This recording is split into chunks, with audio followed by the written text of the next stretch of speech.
All right, you guys, let's go ahead and wrap up these HL theorem problems. So again, my goal is to try to prove that these two triangles are congruent by the HL theorem. But don't forget, before I can even say that any triangle is congruent by the HL theorem, I must first establish that these two are right triangles, because you can only use the HL theorem with right triangles. So let's see here. What do you guys think? Are these two right triangles?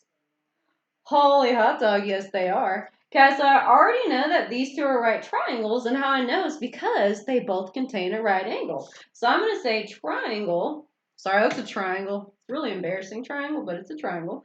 Triangle GOA and triangle GAT are right triangles. And how I know that is by our definition of a right triangle. That's what it means to be a right triangle. So definition of a right triangle.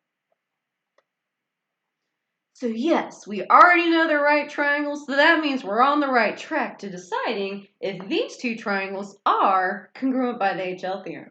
Okay, so far, let's see what was marked in my picture and what was given to me. So I was given that GO is congruent to AT, and how I know that is, well, because it was given to me. Okay, and which sides of your right triangle are sides GO and AT? Well, they are on the sides that form the right angle, which means that these two sides form a leg of my right triangle. So I got the leg done. So I got one part done. All right, now in order for me to show that they're congruent by the hypotenuse leg theorem, what is missing to show that these two triangles are congruent? Heavenly hamburger, you guys, we are missing the hypotenuse. Okay, so currently I don't have the hypotenuse marked in my picture as congruent, but do you guys spot one of those tricks up my sleeves that would allow me to mark in my hypotenuse as being congruent? I see it too, you guys. You guys see the shared side right here? Okay, so since both of these triangles contain GA, that means that GA is congruent to itself. So I can say that G to the A is congruent to G to the A. And how I know that is because they're a shared side, which is the reflexive property.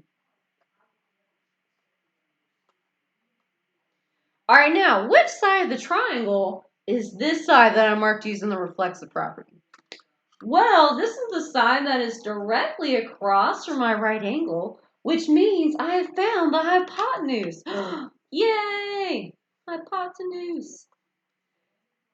Okay, so I have an hypotenuse, I have a leg, I have a right triangle. So that means my two triangles are now congruent by the hypotenuse leg theorem. So now I can write my triangle congruency statement. So I'm going to say triangle GOA